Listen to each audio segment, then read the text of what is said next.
আমরা শুনেছি যে যারা আহত হয়েছে তাদের থেকে একটা পর্যায়ে গিয়ে ড্রাইভার হয়তো অনেক টায়ার্ড ছিল, অনেক দূর থেকে চালিয়ে আসছে, হেল্পারকে তাকে চালাতে বলে, হয়তো তার কারণে হেল্পার হয়তো অতটা এক্সপার্ট না, এই জন্য হয়তো এই দুর্ঘটনা ঘটেছে। গতকাল রাত্র ৩টার দিকে এখানে হাসানপুর কলেজের উল্টা পাশে দিনাজপুর থেকে যাওয়ার পথে একটি ট্রাকবাহী চালের যেই গাড়ি বা ট্রাক, সেটি এখানে তারা নিয়ন্ত্রণ হারিয়ে এই দুর্ঘটনা ঘটে, যেখানে 7 জন নিহত হয় এবং 6 জন আহত, তারা চিকিৎসাধীন রয়েছে। দীর্ঘদিন যাবৎ বিভিন্ন জায়গায় বিভিন্ন রাস্তায় এই দুর্ঘটনাগুলো ঘটছে। তো আসলে এই দুর্ঘটনার কখনোই কোনো কাম্য নয়, এবং যারা এই দুর্ঘটনার মাধ্যমে প্রাণ হারায় বা আহত হয় তাদের পরিবারই আসলে জানে তারা কত বড় ক্ষতি হয়েছে, তাদের কত তারা ক্ষতিগ্রস্ত হয়েছে তারাই বোঝে।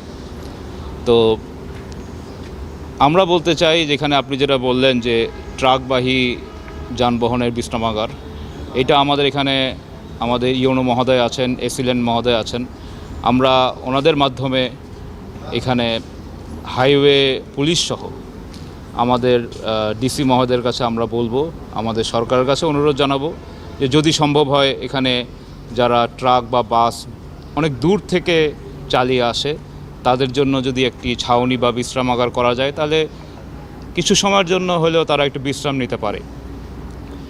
আমরা শুনেছি যে যারা আহত হয়েছে তাদের থেকে একটা পর্যায়ে গিয়ে ড্রাইভার হয়তো অনেক টায়ার্ড ছিল, অনেক দূর থেকে চালিয়ে আসছে, হেল্পারকে তাকে চালাতে বলে, হয়তো তার কারণে হেল্পার হয়তো অতটা এক্সপার্ট না, এই জন্য হয়তো এই দুর্ঘটনা ঘটেছে।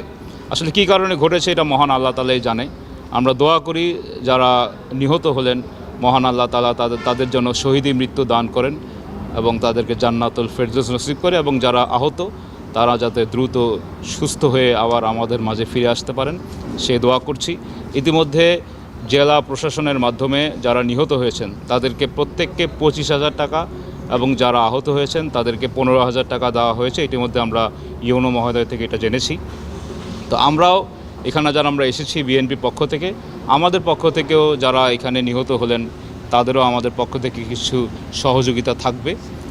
আর আমরা আশা করি যে আগামী দিনে যারা গাড়ি চালাবেন বা যারা কর্তৃপক্ষ লাইসেন্স দেন, একটু দেখে লাইসেন্স দেওয়া উচিত, আসলেই তারা কতটুকু পারদর্শী, যাতে করে ভবিষ্যতে এরকম তাজা প্রাণ না চলে যায়, এটা আমরা কর্তৃপক্ষের প্রতি আহ্বান জানাচ্ছি।